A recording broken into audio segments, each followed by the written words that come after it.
ఏ సంగతులు మీరు మాకు ఉద్దేశించి ఉన్నారో ఆ సంగతి నిమిత్తమై మేము ఇక్కడ వెయిట్ చేసి ఉన్నాం తండ్రి. దేవా, ప్రతి సంగతిని కూలంకషంగా వివరించి ప్రతి విషయాన్ని మీరు మాకు నేర్పించండి తండ్రి. నేర్చుకున్న ప్రతి విషయాన్ని బట్టి మా హృదయంలో భద్రపరుచుకునే వాక్యాన్ని మాకు నేర్పించండి. ఈ చిన్న ప్రాంతం మీ ప్రియ కుమారుడు మా రక్షకుడైన యేసుక్రీస్తు నామములో అడిగి వేడుకుంటున్నాను తండ్రి. ఆమేన్. ప్రియమైన వారులారా, ఈరోజు ఒక మంచి పాఠాన్ని మనం నేర్చుకుందాం. దేవుని మర్యాదను గురించిన ఒక విషయాన్ని మనం నేర్చుకుందాం. ప్రియులారా,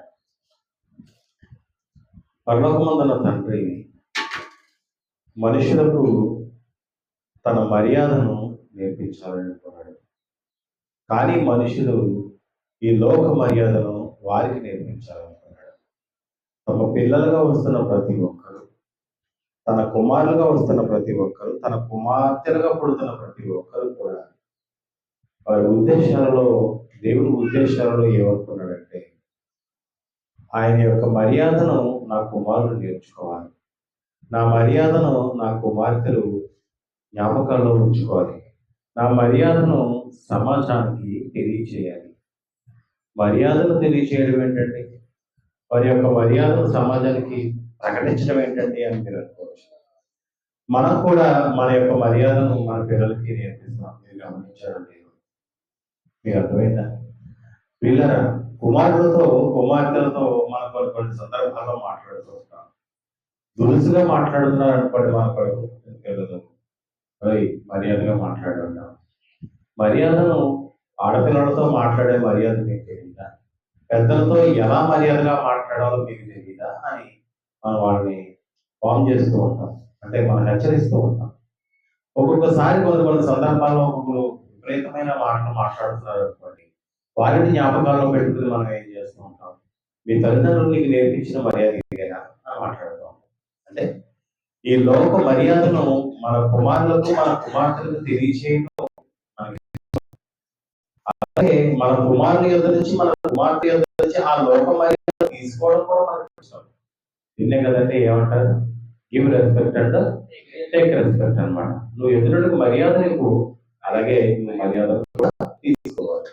నీవు మర్యాదను పొందాలి అనుకుంటే నీవు మర్యాదగా ఉండడం నేర్చుకోవాలి.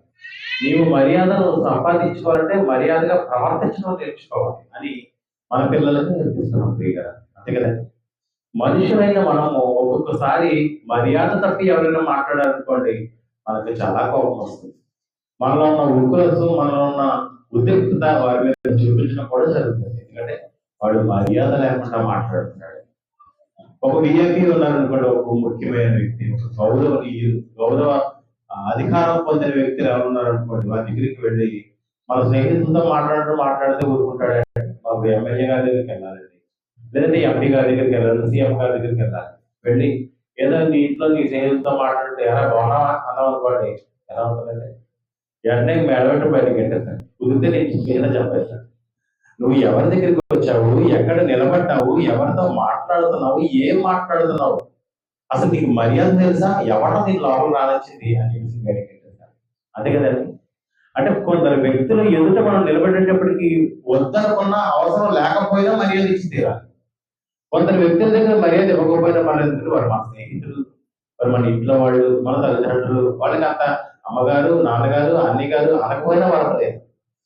కానీ మన అధికారుల దగ్గర నిలబెట్టాం అనుకోండి, ఖచ్చితంగా మన అయ్యగారు, బాబు గారు, నాన్నగారు మన ఒంగోలుకి మాట్లాడాలి. అలా మర్యాదలు నేర్చుకున్నవాడు, మర్యాదలు నటించేవాళ్ళు కొంతమంది ఉంటారు, చాలా కొంతమంది ఉంటారు. ఎవరో చెప్పమంటారా? ఇప్పుడు రాజకీయవేత్తల దగ్గర మనం బ్రతికే వాళ్ళు కొంతమంది ఉంటారు, మన గ్రామంలో చాలా మంది ఉంటారు, చుట్టుపక్కల గ్రామాల్లో కూడా చాలా మంది ఉంటారు మనకు తెలిసిన వాళ్ళు. మనం అప్పటి వరకు మనతో హేరా మామ అని మాట్లాడుతూ ఉంటాడు. అధికారుల దగ్గరికి వెళ్ళేటప్పటికి ఒక్కొక్కకి దండం పెడతా ఉంటాడు. ఎంత చెప్పంటారు? మర్యాద. వీడు మర్యాద ఇస్తున్నాడంటే దాని అర్థం ఏంటి? వీడు నా నుంచి ఏదో కోరుకుంటున్నాడు. అంత మర్యాదగా ప్రవర్తిస్తే తప్ప ఆయన వీడిని దృష్టించడు. ఆయన వీడిని దృష్టించాలంటే ఆ మర్యాదలో లోపం లేకుండా ప్రవర్తించాలని అంటున్నాడు. అంటే మర్యాద ఇవ్వటంలో మన అధికారులకు మర్యాద ఇవ్వాలి, మర్యాద ఇవ్వటంలో మన పైన ఉద్యోగస్తులు ఎవరైతే ఉన్నారో వారికి మర్యాద ఇవ్వాలి, మర్యాద ఇవ్వటంలో మనకన్నా వయసులో ఉన్న వారు ఎవరైతే ఇవ్వాలో వారికి మర్యాద ఇవ్వాలి, మర్యాద ఇవ్వటంలో స్త్రీ పురుష భేదాన్ని బట్టి కూడా మర్యాద ఇవ్వాలి. చూసారంటే ఎన్ని రకాల మర్యాదలు ఉన్నాయి. ఈ మర్యాదను మన పిల్లలకి నేర్పించడానికి మనం చాలా ఇష్టపడతాం. మన పిల్లల దగ్గర నుంచి ఈ మర్యాదను పొందడానికి కూడా మనం చాలా ఇష్టపడుతుంది. ఎందుకంటే ఆ మర్యాద వాడు ఇవ్వకపోతే వాడితో ప్రవర్తించే ప్రవర్తన, వాడితో మాట్లాడే విధానం వేరే లెవెల్లో ఉంటుంది, ఇంకా వేరే కథలో ఉంటుంది అన్నమాట. ఎందుకంటే వాడు మర్యాదను కోరుకుంటున్నాడు, ఆ మర్యాదను వాడు తీసుకోవాలని అనుకుంటున్నాడు. నీ నోటికి వచ్చిందల్లా మాట్లాడితే, నీ ఇష్టానుసారమైన మాటలు మాట్లాడితే పడేవాడు ఎవడు ఉంటాడు. అదే కదండి, వాడి స్థాయిని బట్టి, వాడి పరిస్థితులను బట్టి వాడు నీ నోటికి వచ్చిందల్లా మాట్లాడినా పడేవాడు కొందరు ఉంటారు, కొందరు పడరు. ఎందుకంటే వాడికి మర్యాద కావాలి, మర్యాదగా ప్రవర్తించాలి. వీళ్ళరా ఒక మనిషి పట్ల మర్యాదను ఎంత గొప్పగా కోరుకుంటున్నాడంటే, ఒక మనిషి పట్ల మర్యాద ఖచ్చితంగా కావాలని అనుకుంటున్నాడంటే, మరి ఒక మనిషి దేవునికి ఎంత మర్యాద ఇవ్వాలంటే మీరు ఆలోచించారు ఎప్పుడైనా సరే? ఒక మనిషిగా ఉంటున్నవాడు, నీకన్నా చిన్న స్థాయిలో ఉన్నవాడు, నీకన్నా చిరు స్థాయిలో ఉన్నవాడు ఎవడైతే ఉన్నాడో వాడు నీ ఎదుట మర్యాద ప్రవర్తించకపోతే, మర్యాదగా మాట్లాడకపోతే మనకి ఎంతో పౌరుషం వస్తుంది, ఎంతో కోపం వస్తుంది. మరి ఇదే మనిషి దేవుని ఎదుట ఎంత మర్యాదగా ప్రవర్తించాలి చెప్పాలి. అంతే కదండి, అంతటి మర్యాదగా ఆ మనిషి ప్రవర్తించకపోతే దేవునికి ఎంత కోపం రావాలి? దేవుడు ఆయన కోపాన్ని ఎలా చూపించాలి, ఎలా చూపించగలగాలి? ఆయన మర్యాదను ఆయనకి ఇవ్వకపోతే ఆయన చాలా కోపపడతాడు. కొన్ని రకాల మర్యాదలు మనం బైబిల్లో అక్కడక్కడ చూసుకుంటూ వెళ్తాం. ఆదికాండం 19వ అధ్యాయము 31వ వచనం చూద్దాం. ఆదికాండం 19వ అధ్యాయం మీకు తెలిసిన సందర్భమే, మీకు తెలిసిన పాఠమే. ఒక్కసారి మనం జ్ఞాపకం చేసుకుందాం. ఆదికాండం 19వ అధ్యాయము 31వ వచనం చూద్దాం. ఆదికాండం 19వ అధ్యాయం 31వ వచనం. అట్లుండగా అక్క తన చెల్లెలతో, తన తండ్రి ముసలివాడు సర్వలోక మర్యాద చొప్పున మనతో పోవుటకు లోకములు ఏ పురుషుడును లేడు.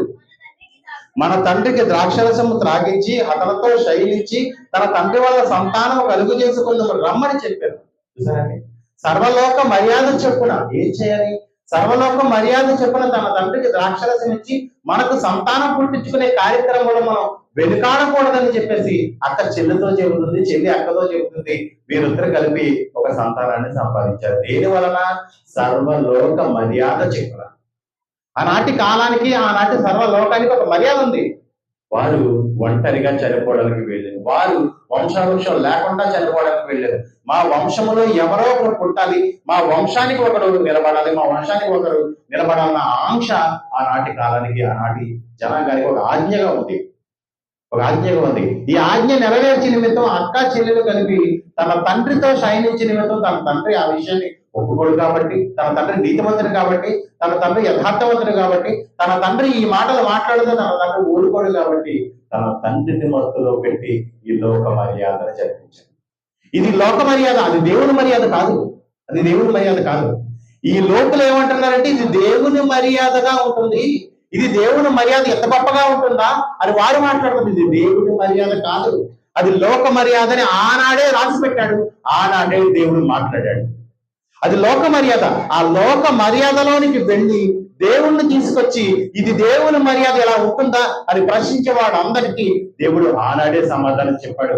సమాధానం తెలియని వాడు ఎవడైనా సరే బైబిల్ జాగ్రత్తగా చదవాడు. ఎవరికైనా తెలియకపోతే ఇది లోక మర్యాదరా అని చెప్పేసి వాడికి చెప్పండి.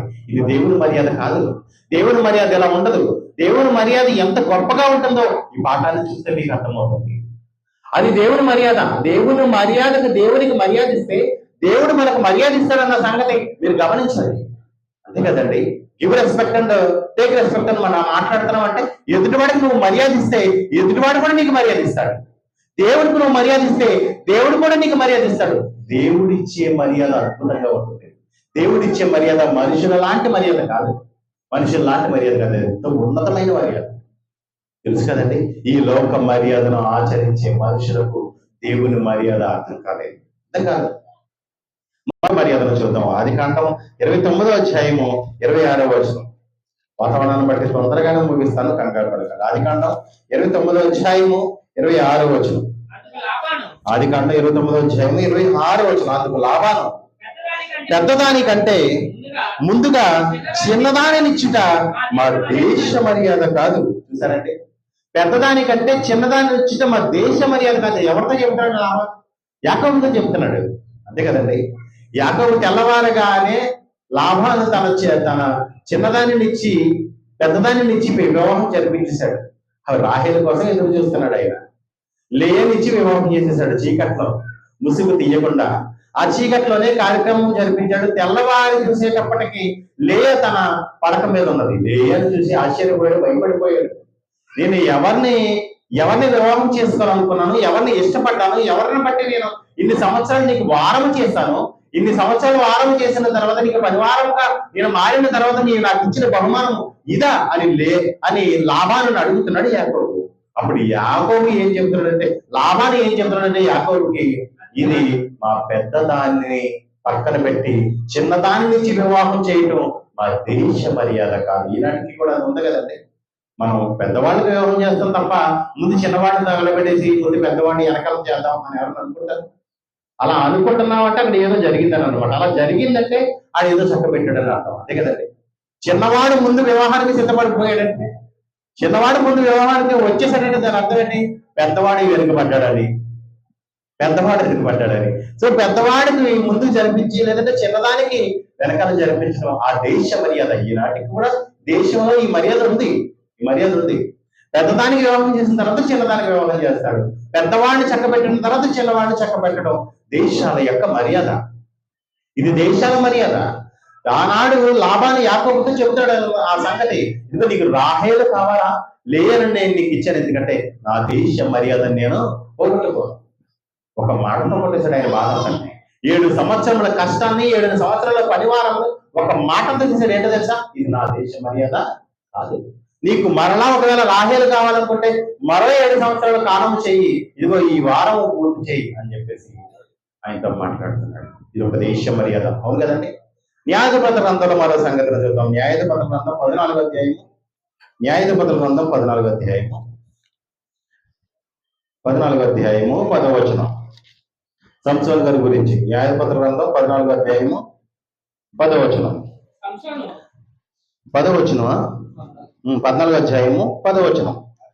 అంతటా అతని తండ్రి ఆ స్త్రీని చూడబోయినప్పుడు సంసోను విందు చేశాడు, అచ్చటి పెండ్లి కుమారుడు అట్లు చేయటం మర్యాద అంట. చూడండి, పెండ్లి కుమార్తె ఇంటికి వెళ్ళిన తర్వాత ఆ ఇంటి ఎదుట, ఆ ఇంటికి ఆ వారందరి బంధువులకి విందు చేయటం మర్యాద, విందు చేయటం మర్యాద. ఇప్పుడు మన మర్యాద మనం కూడా చేస్తున్నాం కదండి, పెద్దల భోజనాలు అంటాం దాన్ని, అంతేనా? ఇప్పుడు ఇటు వాళ్ళు అందరూ అటు వాళ్ళు వెళ్ళి అక్కడికి వెళ్ళి భోజనం చేసి వస్తారు. ఆ వంటలు అన్ని బాగున్నాయంటే ఓకే, వంటలు బాగున్నాయంటే వీళ్ళు ఇంకా బాగున్నారన్నమాట. వాళ్ళు మళ్ళీ ఎక్కడికి వస్తారు, మీరు 4 ఎట్టారా, మేము 6 ఎడతాం. మా వంటలు కూడా చూడండి, మా మర్యాదను కూడా చూడండి, మీ మర్యాదకు మించిన మర్యాద మా దగ్గర ఉంటుంది అని మనం మాట్లాడతాం, అంతే కదండి. మనం 10 పెట్టాం అనుకోండి, అవతల 12 ఎడతారు. ఎందుకంటే మీకన్నా గొప్ప మర్యాద మాది, మీకన్నా ఉన్నతమైన మర్యాద మాది, అంతే కదండి. ఎటువంటి తగ్గడానికి వీలేదు. కనీసం ఒక్కటైనా ఎక్స్ట్రా వేయాలి, ఎందుకంటే ఆ ఒక చిప్స్ అన్నా ఎక్స్ట్రా వేయాలి, ఎందుకంటే ఆ చిప్స్ లోనే మా మర్యాద ఉంది. మీరు అన్ని వేశారు కానీ చిప్స్ వేయడం మర్చిపోయారు.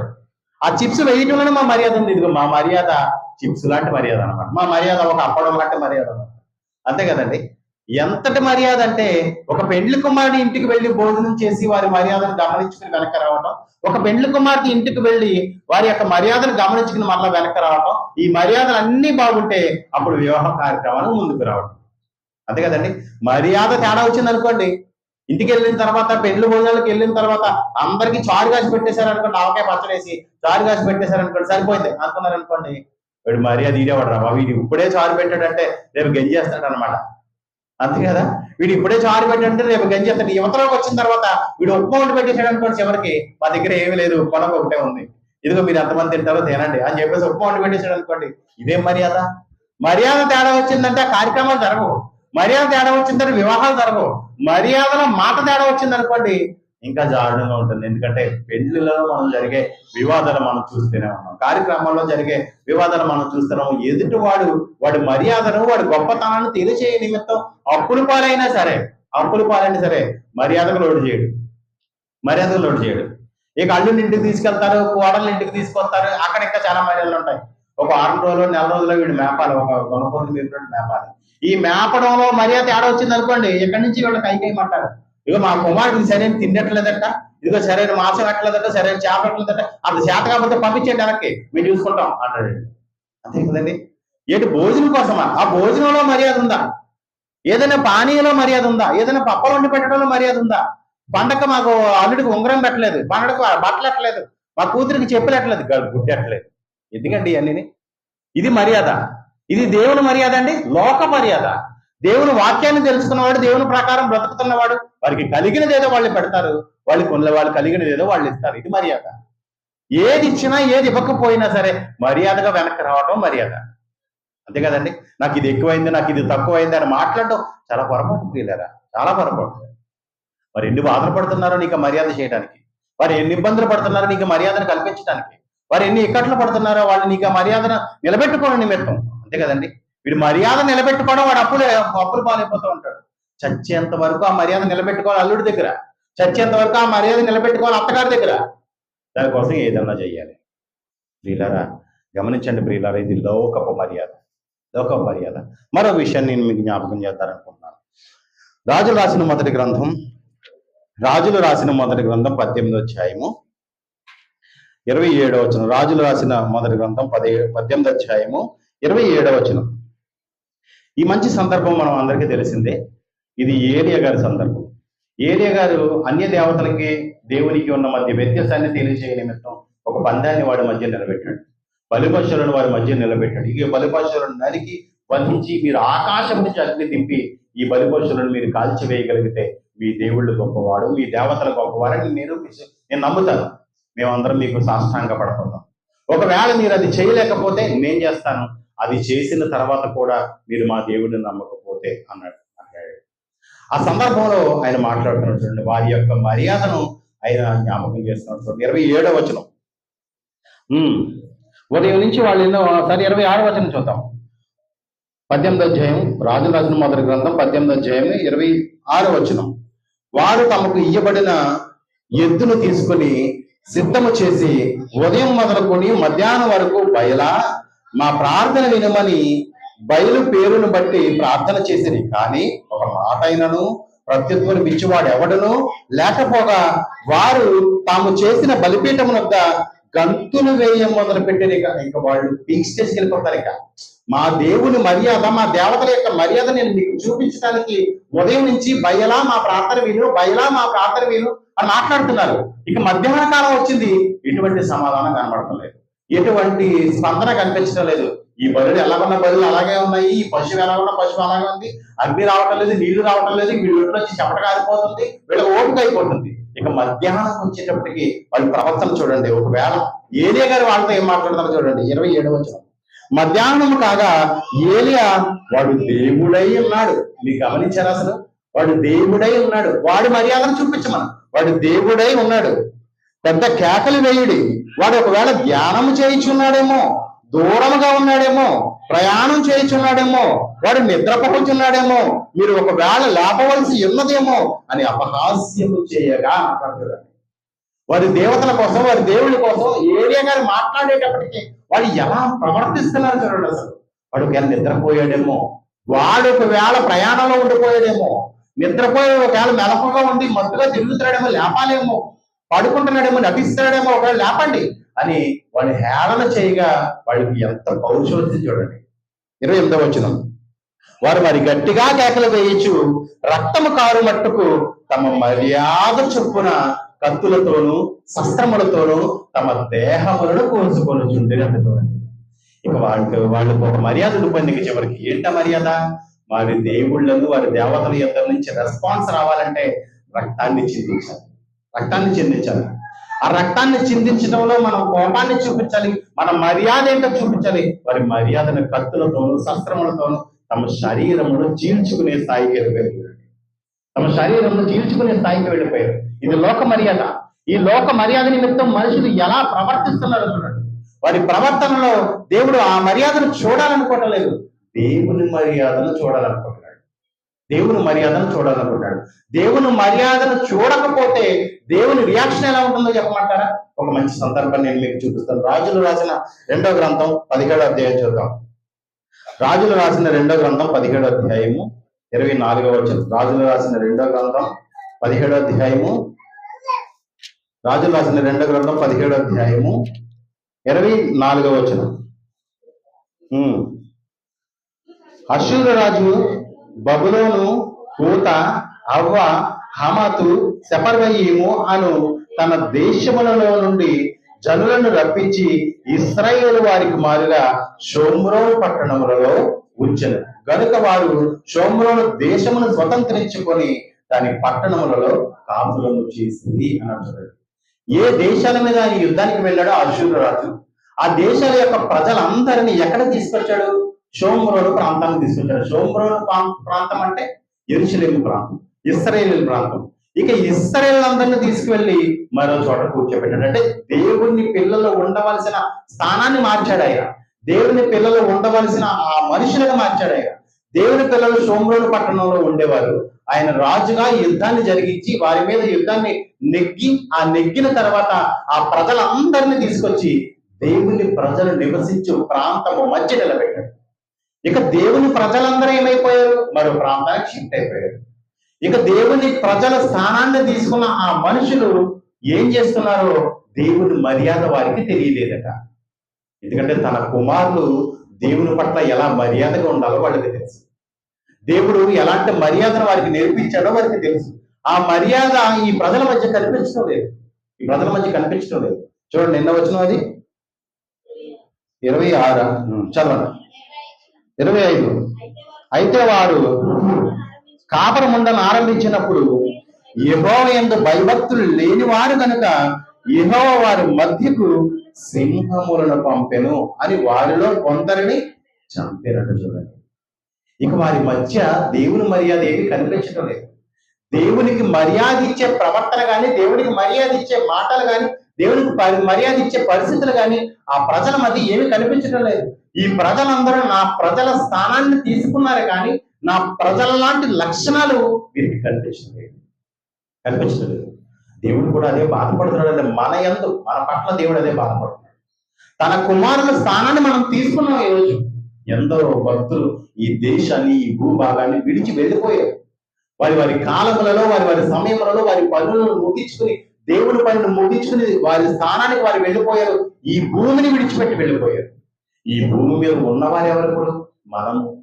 ఈ భూమి మీద ఉన్నవారుగా ఉంటున్న మనము, దేవుని మర్యాదను తెలుసుకున్న మనము, దేవుని మర్యాద ప్రకారం బ్రతుకుతున్న మనము, దేవుని మర్యాదను దేవునికి చూపించకపోతే దేవునికి కోపం వస్తుంది. తన పిల్లల స్థానాన్ని తీసుకున్నారు వీళ్ళు. తమ పిల్లల స్థలాన్ని స్వతంత్రించుకున్నారు. మీరు షోమ్రోను పట్టణానికి వచ్చారు కదా. షోమ్రోను పట్టణాలకు వచ్చి కాపురం చేయడం అంత ఈజీ కాదు. ఎందుకంటే షోమ్రోను పట్టణంలో బ్రతకాలంటే అది దేవునికి మర్యాదగా బ్రతకాలి. దేవునికి మర్యాద కార్యక్రమాలు ఉంటాయి.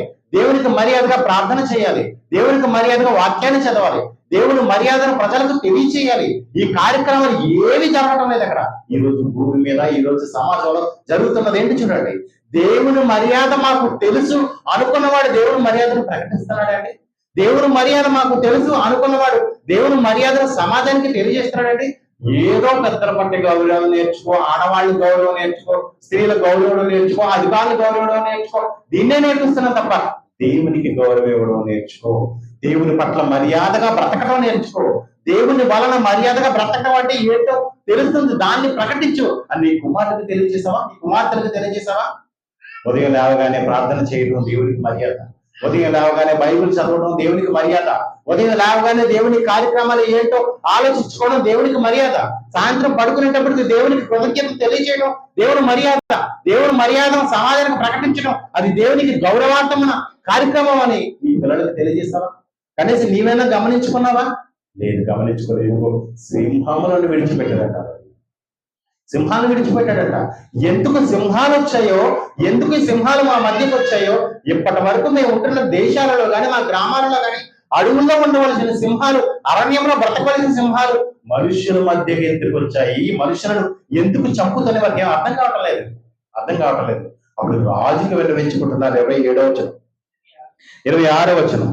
తమరు పట్టుకున్న షోమ్రోను పట్టణములలో తాము ఉంచిన జనులకు ఆ దేశపు దేవుని మర్యాద తెలియకున్నది కనుక ఆయన సింహములను పంపించెను. ఇశ్రాయేలు దేవుని మర్యాద వారికి తెలియనందున సింహములు వారిని చంపుచున్నవని వారు అష్షూరు రాజుతో మనవి చేయగా, అష్షూరు రాజుకి ఒక మనవి చేశారు. అయ్యా, దేవుని మర్యాద వీరికి తెలియకపోవటం వలన, ఆ దేవుని మర్యాద ప్రకారం వీళ్ళు బ్రతకకపోవటం వలన, ఆ ఆ దేవుని మర్యాద ఈ సమాజంలో కనిపించకపోవటం వల్ల సింహములు విడిచిపెట్టాడు ఆయన. సింహాలు విడిచిపెట్టాడు. ఆ సింహములు చీల్చి చెండాడుతున్నాయి, మమ్మల్ని చీల్చి చెండాడుతున్నాయి. ఏం చేయాలి అని అడిగితే దేవుని మర్యాద తెలిసిన వాడు అక్కడ ఉంటాడు. వారిని ఆ సమాజంలో పంపించండి. 27వ వచనమా, అశ్షూరు రాజు అక్కడి నుంచి తేబడిన యాజకులలో ఒకరిని అచ్చటికి మీరు తోడుకొని పోవడని అతడు అచ్చటికి పోయి కాపురం ఉండి ఆ దేశపు దేవుని మర్యాదను వారికి నేర్పవలనని ఆజ్ఞాపించెను అన్నటువంటి. కాగా షోమ్రోనులో నుండి వారు పట్టుకుని వచ్చిన యాజకులలో ఒకడు వచ్చి బేతేలు ఊరిలో కాపురం ఉండి యెహోవా యందు భయభక్తులుగా ఉండతగిన మర్యాదను వారికి బోధించెను అన్నట్టు. అప్పుడు ఈ సింహం లేకపోయాయి. దేవుని యందు భయభక్తులుగా ఉండవలసిన మర్యాద ఈనాటి సమాజానికి లేకపోతే ఆనాడు సింహాన్ని విడిచిపెట్టాడు, ఈరోజు దేన్ని విడిచిపెట్టాడండి? ప్రకృతిని విడిచిపెట్టాడు. ఎంత మలమల మాడిపోతున్నామండి ఎండలకి. రేపటి దినాన్ని వర్షాలు వస్తాయి. ఆ వర్షాల పరిస్థితి అలాగే ఉంటుంది. రేపు చలికాలం వస్తుంది, ఆ రోజు అలాగే ఉంటుంది. ఈ వాతావరణ అనుకూలతలోనికి రాలేకపోవడం వలన ఈ వాతావరణం మధ్య మనం ఎంత నలిగిపోతున్నామో, ఇంత వేడిమేంటి, ఇంత భయంకరమైన ఎండలేంటి, మనం ఎక్కడి నుంచి మరొక ప్రాంతానికి వెళ్ళలేకపోతున్నామేంటి, ఎందరో మనిషి హీట్ స్ట్రోక్ వల్ల, ఎందరో మనుషులు సన్ స్ట్రోక్ వల్ల ఎందరో పేషెంట్లు చనిపోవడం ఏంటి మీకు తెలుసా? హాస్పిటల్ వైపు మీరు చూసారా? ఎండ వేడిమికి చనిపోయిన మనుషులు చాలా మంది ఉన్నారు ఈ సీజన్లో. ఎండాకాలంలో ఎండ వేడిమికి, ఎండ తీవ్రతను తట్టుకోలేక చనిపోవడమా, ప్రకృతిలో వర్షాల వల్ల చనిపోవడమా, చలికాలం వల్ల చనిపోవడమా? ఎందుకు అనుకుంటున్నారు? దేవుని మర్యాద ఈ సమాజంలో లేకపోయింది. దేవుని మర్యాదలు ఈ గ్రామంలో లేకపోయింది. దేవుని మర్యాదలు ఈ పట్టణంలో లేకపోయింది. దేవుని మర్యాద తెలిసిన వాడు ఏం చేయాలి? దేవుని మర్యాద తెలిసిన వాడు ఏం చేయాలండి? మీకు దేవుని మర్యాద తెలియటం లేదు. దేవుని ఏడల మీరు ఎంత మర్యాదగా ప్రవర్తించాలో, దేవుని ఏడల ఎంత గొప్పగా మీరు ఉండాలో మర్యాద తెలిసిన వాడు మర్యాదను చెప్పాలి. తెలిసిన వాడికి మనం మూలలో కూర్చుని ఏసీ పెట్టుకుని కూర్చుంటే, ఫ్యాన్ పెట్టుకుని కూర్చుంటే, దుప్పటి కప్పుకుని వచ్చి పడుకుంటే ఇది దేవుని మర్యాద? దేవుని మర్యాద తెలిసిన దానివా నువ్వు? దేవుని మర్యాద తెలిసిన వాడవా నువ్వు? నీ పక్కింటికి వెళ్ళి ఏం చెప్తున్నావు? ఏం సోది చెప్తున్నావు? ఈ ఇంట్లో మాటలు ఆ ఇంట్లోకి, ఆ ఇంట్లో మాటలు ఈ ఇంట్లోకి చెప్తున్నావా? సెల్ ఫోన్ తీసుకుని ఏం మాట్లాడుతున్నావు? ఇక్కడ ఎలా ఉంది ఎండ, అక్కడ ఎలా ఉందని అడుగుతున్నావా? లేదంటే యూట్యూబ్ చూసి ఏం చేస్తున్నావు? ఏం చేస్తున్నారండి? దేవుని మర్యాదను ప్రకటించకుండా, దేవుని మర్యాద తెలిసిన తర్వాత దేవుని వాక్యాన్ని కదా చెప్పాలి. ఈ సమాజానికి దేవుని మర్యాదను పరిచయం చేయాలి కదా. దేవుని ఎడల భయభక్తులుగా గల మర్యాద, ఎలాంటి మర్యాద అంటది? దేవుని ఎడల భయభక్తులుగా గల మర్యాదను ఈ సమాజానికి పరిచయం చేసేవాడు ఎవరైనా ఉన్నారా? ఇక్కడ సూది కబురు తీసుకెళ్ళి అక్కడ చెప్పడం, అక్కడ కబురు తీసుకొచ్చి ఇక్కడ చెప్పడం, ఈ కొంపల మధ్య గొడవలు పెట్టుకోవడమే తప్ప ఏదైనా జరుగుతుందండి? దేవుని వాక్యాన్ని అయినా ప్రకటించావా? పోనీ ఆ ఇంటికి వెళ్ళి దేవుని వాక్యాన్ని అయినా ప్రకటించావా? దేవుని సమాజాన్ని అయినా బాగు చేయడానికి ప్రయత్నం చేసావా? దేవుని మాట తప్ప ప్రతిదీ మాట్లాడతామంటమా? దేవుని మర్యాదల గురించి తప్ప ప్రతి మర్యాదను మాట్లాడతామంటమా? దేవుని గురించి సువార్త తప్ప ప్రతి సంగతిని తెలియజేయడానికి వాళ్ళు ఇష్టపడతామండి. దేవుని మర్యాదను ఎవడు ప్రకటిస్తాడు? దేవుని మర్యాదను ప్రకటించకపోతే ఎంత తీవ్రత ఏమిటి? దేవుని మర్యాదను ప్రకటించకపోవడం వల్ల ఎంత నష్టం జరుగుతుంది ఎప్పటికీ అర్థం కావడం లేదా మీకు? దేవుని మర్యాద తెలిసిన వాడు అర్థం చేసుకోవాలి. దేవుని మర్యాద ఎరిగిన వాడు ఈ సువార్త కార్యక్రమంలో విస్తీర్ణంగా ఉండాలి, ప్రకటించాలి. ఎందుకంటే దేవుని మర్యాద ఇవ్వకపోతే దేవుడు కోపడుతున్నాడు, దేవుడు వేదనపడుతున్నాడు, దేవుడు తన కోపాన్ని మన మీద కురిపిస్తున్నాడు.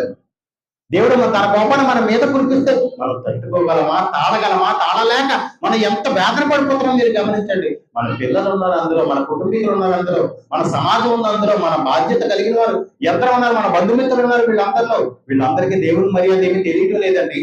దేవుని మర్యాద తెలిసిన వాడు మౌనంగా ఉండటం చాలా దారుణమండి, చాలా దారుణం. అలా దేవుని మర్యాదను మర్చిపోయిన వాడిని దేవుడు ఎంతగా ఆలోచన చేస్తాడో ఒక మంచి సందర్భం నేను మీకు జ్ఞాపకం చేస్తాను. దినవృత్తాంతంలో 2వ గ్రంథం 26వ అధ్యాయము, దినవృత్తాంతంలో 2వ గ్రంథం 26వ అధ్యాయము 14 వచ్చింది. దినవృత్తాంతం 2వ గ్రంథం 26వ అధ్యాయము 14 వచ్చిన నుంచి చూద్దాం. ఉజ్జియా ఈ సైన్యం అంతటికి తాళ్లను, ఈటెలను, శిరస్త్రాణములను, కవచములను, విల్లులను, వడిసెలను చేయించను. మరియు అతడు అంబులనేమి పెద్దరాళ్లనేమి ప్రయోగించుటకై ఉపాయసారులు కల్పించిన యంత్రములను యెరూషలేములో చేయించి దుర్గములలోను బురుజులలోను ఉంచెను.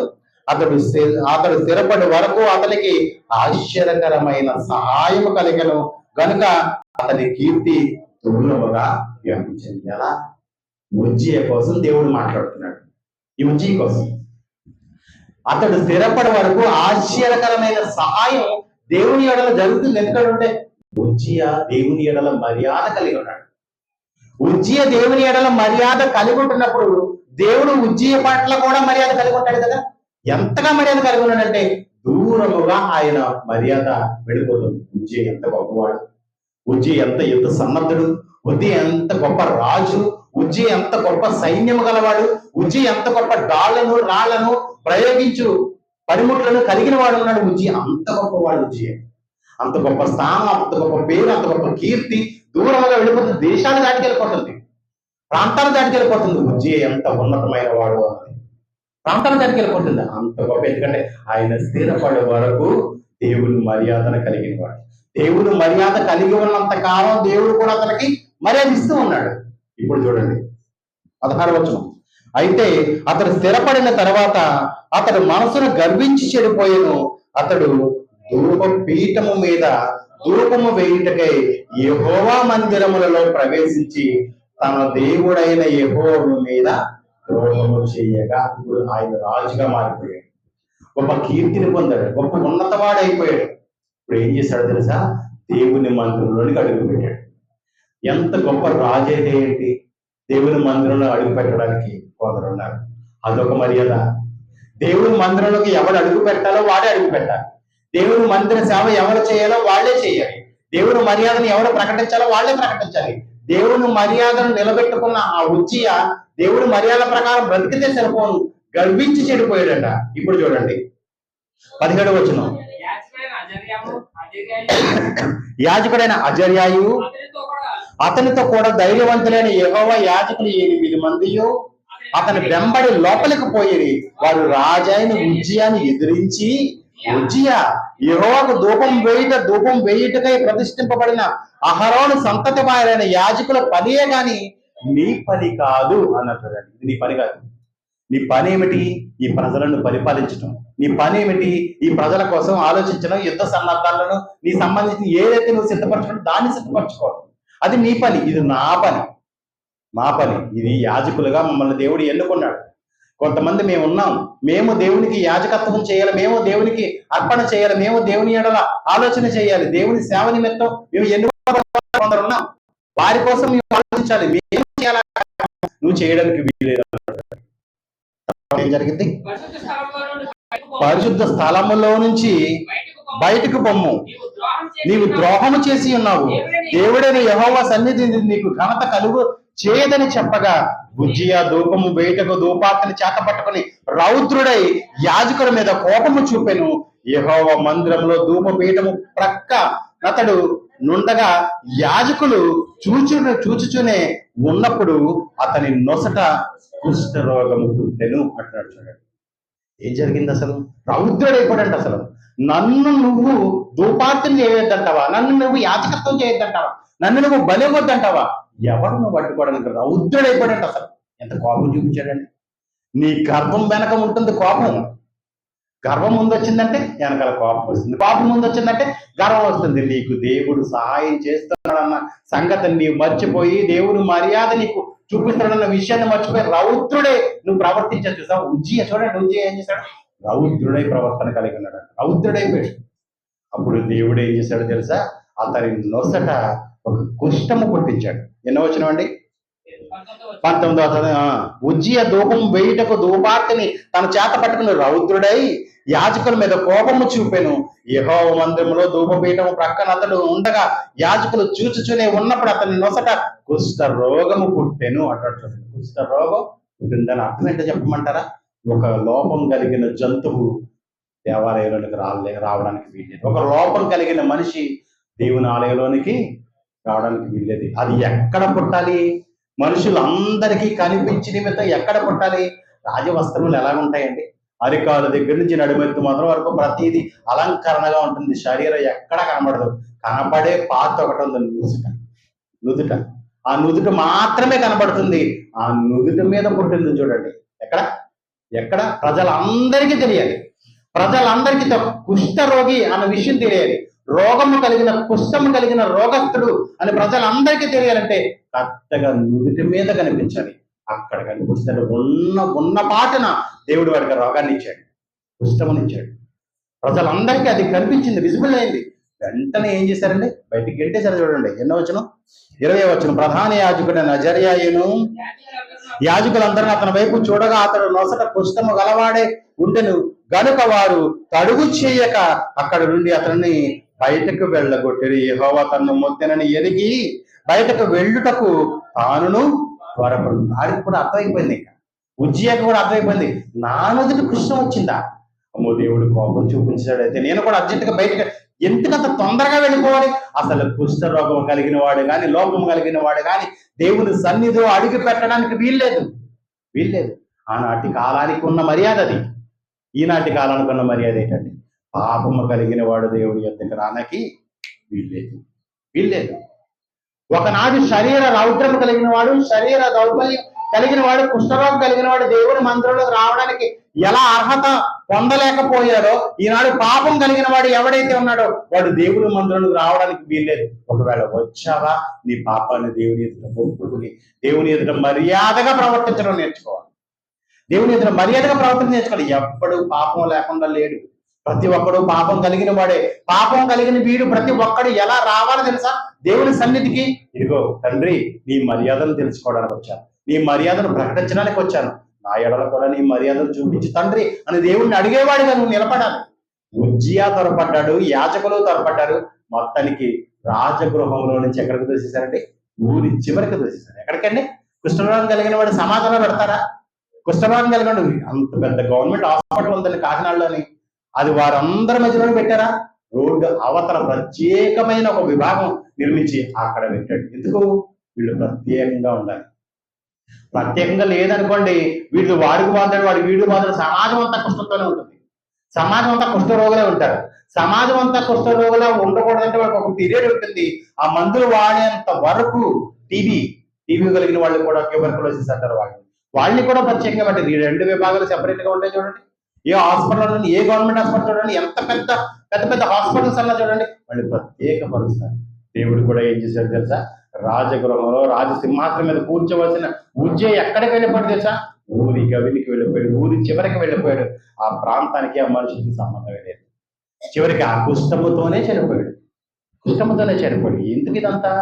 దేవుని మర్యాదను ఎరిగిన నీవు దేవుని మర్యాద ప్రకారం ఆనాటి సమాజానికి మర్యాదను ప్రకటించకుండా ఉండటం వలన దేవుని ఉగ్రత వలన వచ్చిన కోపం, అది నీకు వచ్చిన కుష్టం. ఒకనాడు శరీర దౌర్బల్యం కలిగిన వాడు దేవుని మందిరంలో రావడానికి అర్హత లేకపోతే, పాపం కలిగి కూడా నువ్వు దేవుని మందిరంలోకి వస్తున్నావంటే దేవుడు ఎంత కృప చూపించాడు చూడండి. యేసుక్రీస్తు ద్వారా. యేసుక్రీస్తు మర్యాదను చూసారా? యేసుక్రీస్తు తన ప్రాణాలు పోయేంత వరకు దేవుని యొక్క మర్యాదను ప్రకటిస్తూనే ఉన్నాడు. తన ప్రాణం చిట్ట చివరి వరకు, నేడు నీవు నాతో పరదేశంలో ఉంటావు అని చెప్పి చనిపోయాడు. అంతే కదండి. పౌలు గారు కూడా బంధింపబడ్డాడు, తన సువార్త నిమిత్తం బంధింపబడ్డాడు. ఒక అగ్రిప్ప రాజా, ఆ రాజు దగ్గరికి వెళ్ళి నిలబడుతున్నాడు. ఎందుకు నిలబడ్డాడు? తన వాదం ఏంటో తన దగ్గర ప్రకటించి చేయడానికి. తన వాదం సంగతి పక్కన పెట్టాడు, దేవుని మర్యాదను అతను ప్రకటిస్తాడు. చూసారా? అంతే కదండి. ఇప్పుడు నేను చనిపోతాను, నన్ను చంపేస్తానన్న సంగతి పక్కన పెట్టాడు. దేవుని మర్యాదను అగ్రిప్పరాజుకి పరిచయం చేస్తున్నాడు. ఎంత మర్యాద అండి అసలు! ఆనాటి శిష్యుల్లో ఉన్న మర్యాద అండి అది. ఆనాటి క్రైస్తవులు ఉన్న మర్యాద అండి. వాళ్ళందరూ దేవుని మర్యాదను ఎంత చక్కగా ప్రకటించకపోతే ఈనాటి తరం వరకు అది అందుతుందండి. మరో తరానికి ఈ మర్యాదను అందించేవాడు ఎవడైనా ఉన్నాడంటే మనం ఉన్నామండి. అసలు మనం ఏం చేస్తున్నామంటే మన మర్యాదను పక్కవాడికి తెలియజేస్తున్నామా? లేదు. పక్కవాడి మర్యాద ఇవ్వకపోతే మాత్రం దెబ్బలాడుతున్నాం. మరి దేవుని మర్యాదను వాడికి తెలియజేస్తున్నావా? దేవుని వాక్యాన్ని వాడికి ప్రకటన చేస్తున్నావా?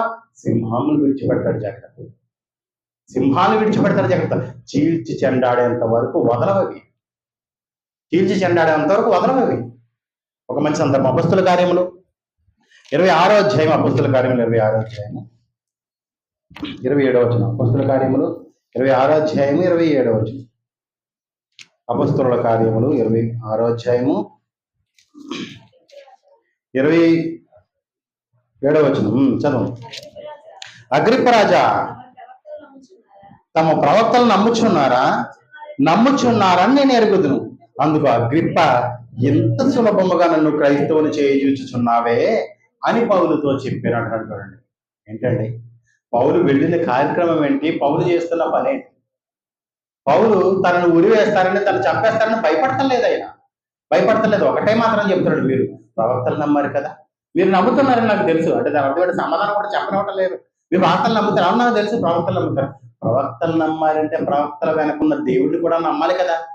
అవును నమ్మారు అని నాకు తెలుసు అన్నాడంటే దాని అర్థం ఏంటంటే మీరు దేవుడిని కూడా నమ్ముతున్నారని నాకు తెలుసు. అంతే కదండి. మబ్బిడిపోయిందండి అగ్రిప్పరాజుకి. రాజుకి మబ్బిడిపోయింది. ఏంటంటే అమ్మ బాబు ఒక్క 2 నిమిషాలు వీడితో మాట్లాడితే ఈ మర్యాద నన్ను తీసుకెళ్ళిపోతాడు అనమాట. అప్పుడు పౌలుతో మాట్లాడుతున్నాడు అగ్రిప్పరాజు. ఎన్ని వచనం? 28. ఇంత సులభముగా నన్ను క్రైస్తవునిగా చేయుచుచున్నావే అని పౌలుతో చెప్పాను. అప్పుడు పౌలు ఏమంటున్నాడండి? అందుకు పౌలు, సులభముగానో దుర్లభముగానో తమరు మాత్రము కాదు, నేడు నా మాట వినువారు అందరూ ఈ బంధకమును తప్ప. చూడండి ఏ బంధకములండి? పౌలు బంధించారు కదండి. పౌలు బంధించిన సంఖ్యల గురించి మాట్లాడుతున్నాడు ఆయన. ఈ బంధకమును తప్ప నావలే ఉండునట్లు దేవుడు అనుగ్రహించునుగా అన్నట్టు. అందరూ ఎలా ఉండాలో చెప్పమంటారా? అందరూ దేవుని మర్యాద తెలుసుకోవాలి.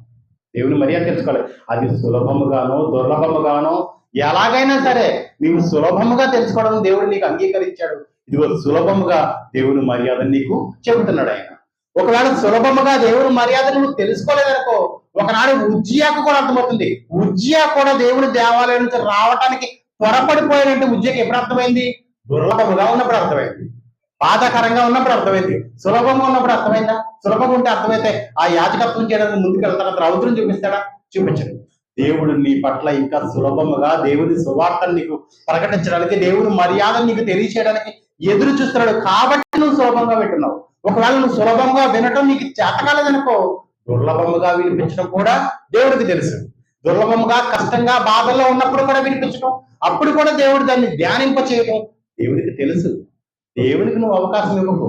దేవుడు నీకు అవకాశం ఇచ్చినప్పుడు వెంటనే ఆ అవకాశాన్ని వినియోగించుకో. దేవుడు అవకాశం ఇవ్వలేదనుకో, నీవు దేవుని అవకాశం కోసం ఎదురు చూడు. దేవుని మర్యాదను చావు బ్రతుకుల మధ్య వివరించిన ఆనాటి క్రైస్తవులు ఎలా ఉన్నారు? దేవుని మర్యాదను తన ప్రాణం చిట్ట చివరి ప్రాణం విడిచిపెట్టేంత వరకు యేసుక్రీస్తు మర్యాదను ఎంత గొప్పగా ప్రకటించాడండి. అసలు ఆయన నోటి నుంచి మాట్లాడిన ప్రతి మాట దేవుని మర్యాద. మీరు ఈ స్త్రీని రాళ్లతో ఎంత కొడుతున్నారు? మీరు దేవుని మర్యాద మీకు తెలియదా? దేవుని మర్యాద మీకు తెలియదా? ఒక స్త్రీని అమ్మా అని పిలవాలని మీకు తెలియదా? ఒక స్త్రీని గౌరవంగా ఉంచాలన్న సంగతి మీకు తెలియదా? ఆ స్త్రీకి దేవుడు సువార్తను ప్రకటించాలన్న విషయం మీకు తెలియదా? ఒక స్త్రీతో ఎలా ప్రవర్తించాలో తెలియదా? ఒక అధికారులతో ఎలా ఉండాలో తెలియదా? దేవుని వాక్యాన్ని వినని వాడు, దేవుని వాక్యం ప్రకారం బ్రతకని వాడితో ఎలా రౌద్రంగా నిలబడాలో మీకు తెలియదా? పౌలుని చూడండి, ఒక పేతురుని చూడండి, ఒక యోహాన్ని చూడండి, ఎవరినైనా చూడండి. దేవుని వాక్యాన్ని, దేవుని మర్యాదను దాటాడంటే కోపడ్డారు తప్ప రాళ్లతో కొట్టినందుకు కానీ, కొరడాలతో కొట్టినందుకు కానీ, సంఖ్యలతో కొట్టినందుకు కానీ, సంఖ్యలతో బంధించినందుకు కానీ వాళ్ళ కోపాన్ని చూపించారని, వాళ్ళు రౌద్రాన్ని చూపించారా? నువ్వు నన్ను కొరడాలతో కొట్టావు, చెప్తాను నీ సంగతి అని ఒక గాడిద మాట్లాడారంటే మాట్లాడలేదండి, అది గాడిద. అదే కదండి. నువ్వు నన్ను ముమ్మారి కొట్టావు. మనం ఇప్పుడు పౌలు గారు కూడా నువ్వు 49 సార్లు కొట్టావు, నీ సంగతి చెప్తాను అన్నాడండి? లేదండి. ఎందుకంటే అది దేవుని మర్యాద. నువ్వు నన్ను కొట్టుకున్నా పర్లేదు. దేవుని మర్యాద ఏంటో తెలుసా? దేవుని వాక్యాన్ని మరుసటి రోజే కుక్కని ఈడ్చి కొట్టినట్టు కొట్టి పక్కన పడితే మరుసటి రోజు దొరుకుతూ వెళ్ళిపోయి మళ్ళీ సువార్త ప్రకటించాడు. ఏంటండి? దేవుని మర్యాద చెప్పాలి మీకు. మీ మర్యాద మీరు చూపించారు కదా, నా మర్యాద నేను మీకు చూపిస్తాను అంటున్నాడు పౌలు. మీ మర్యాద మీరు కొట్టడం మీ మర్యాద, తిట్టడం మీ మర్యాద, సంఖ్యలు వేయడం మీ మర్యాద, బంధించడం మీ మర్యాద, హేళన మాటలు మాట్లాడడం మర్యాద, బైబిల్ తప్పుగా మాట్లాడడం మర్యాద. నా మర్యాద ఏంటో చెప్పమంటారా? సువార్త ప్రకటన చేయటం నా మర్యాద. సువార్త ప్రకటనతో దేవుని మర్యాదను పరిచయం చేయడం నా మర్యాద. నీ మర్యాద ఏంటో నీవు తెలుసుకుంటే దేవుని మర్యాదను సమాజానికి తెలియజేయడానికి ప్రయత్నం చేయండి. కళ్ళు మూసుకొని ప్రార్థన చేసుకుందాం. ఈ పరలోకమందున్న మా తండ్రి, మీ ఘనమైన నామానికి వేలాది స్తుతులు స్తోత్రాలు చెల్లిస్తున్న తండ్రి, మీ మర్యాదను గురించి మాకు తెలియజేశారు తండ్రి. మీ పట్ల మర్యాదగా మేము బ్రతకకపోతే ఈ ఎండ తీవ్రత ఎలా ఉంటుందో, ఈ వాతావరణ పరిస్థితులు ఎలా మారుస్తున్నారో మాకు అర్థమైంది తండ్రి. మీ మర్యాదలు ఎదిగిన మేము సమాజానికి ఈ మర్యాదను తెలియచేయకుండా ఉండిపోవటం వలన ఒక ఉజ్జయ లాంటి శిక్షణలోనికి వెళ్ళిపోతామేమో, ఒకలాంటి బాధాకరమైన వేదనలోనికి వెళ్ళిపోతామేమో. తండ్రి మమ్మల్ని క్షమించండి. ఇకపైనైనా సరే మేము కన్నులు తెరిచి మీ మర్యాదను ప్రకటించడానికి, సమాజంలోకి వెళ్ళడానికి సిద్ధపడతాం తండ్రి. మీ చిత్తమైతే మాకు సహాయాన్ని దయచేయండి. మీ సహాయంతో ఈ సమాజానికి మీ మర్యాదను తెలియజేసే గొప్ప కార్యక్రమాలను మాకు అందించండి తండ్రి. ఈ చిన్న ప్రార్థన మీ ప్రియకుమారుడు, మా రక్షకుడైన యేసుక్రీస్తు నామములో అడిగి వేడుకుంటున్నాను పరమ తండ్రి. ఆమేన్. Thank you.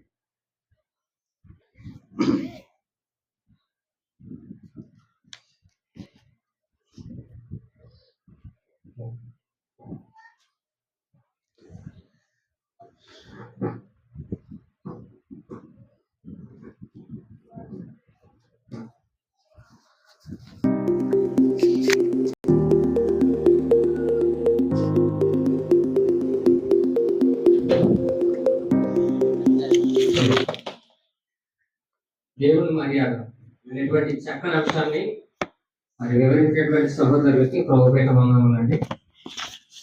విన్నటువంటి వాక్యం బట్టి ఒక విషయం చెప్పాలనుకుంటున్నాను. ఎంతో కాలంగా మనం ఎన్నో ఈ మాటలు వింటూనే ఉన్నాము. మనం దేవుని యొక్క మర్యాద ఏంటో మనకు ప్రతి ఒక్కరికి తెలుసు.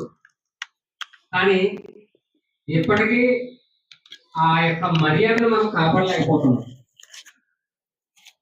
ఎందుకంటే ఒక 2-3 నెలల క్రితం ఒక పబ్లిక్ మీటింగ్ చేయాలి, దాని బదులు